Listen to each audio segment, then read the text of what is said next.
নমস্কাৰ চৰ্দাৰ ৰাইজ। ইতিমধ্যে মই নিৰ্বাচনৰ আগতেই নতুন ৰাজনৈতিক দল খোলাৰ কথা ঘোষণা কৰিছিলোঁ। তাত যথেষ্ট সঁহাৰি পাইছোঁ। নিৰ্বাচনতো কেৱল মাত্ৰ দিছপুৰ সমষ্টি নহয়, অসমৰ ৰাইজৰো যথেষ্ট সঁহাৰি পাইছোঁ, যথেষ্ট আশীৰ্বাদ পাইছোঁ।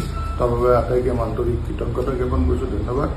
আৰু এই যিটো দল খোলাৰ ঘোষণা কৰিছিলোঁ, নাম পৰ্যন্ত মই কৈ দিছিলোঁ, সেইটো কাৰো লগত আলোচনা নকৰাকৈ, কিন্তু তাতেও বহুত সঁহাৰি পাইছোঁ। সেয়ে আপোনালোকলৈ মোৰ এটা অনুৰোধ থাকিল যে 7099994224 এই নাম্বাৰটোত আপোনালোকে মই দল খুলিব লাগে নালাগে, অসমৰ ৰাইজৰ হৈ মাত মাতিব লাগে নালাগে, এনে মই ঘৰতে বহি থাকিব লাগে, যি আপোনালোকে আপোনালোকৰ যি পৰামৰ্শ আছে ইয়াতে এই নাম্বাৰটোত হোৱাটছআপ যোগে যাতে অহা 7 দিনলৈ আপোনালোকে দিয়ে। আৰু লগতে যদি দলৰ নাম কি হলে ভাল হয় আপোনালোকৰ সেই পৰামৰ্শটো, আৰু 7 দিনৰ পিছত অহা 15 দিনৰ ভিতৰত কোনদিনা আমি বহিলে ভাল হয়, যদি দল খুলিবই লাগে আমি নিশ্চিতভাৱে আলোচনা কৰিব লাগিব, বহিব লাগিব।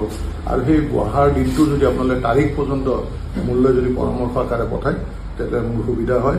আহক আমি একেলগে আগুৱাই যাওঁ। এইখিনিকে ক'বলৈ মই ভিডিঅ'টো প্ৰস্তুত কৰিছোঁ। ধন্যবাদ। জয় অসম।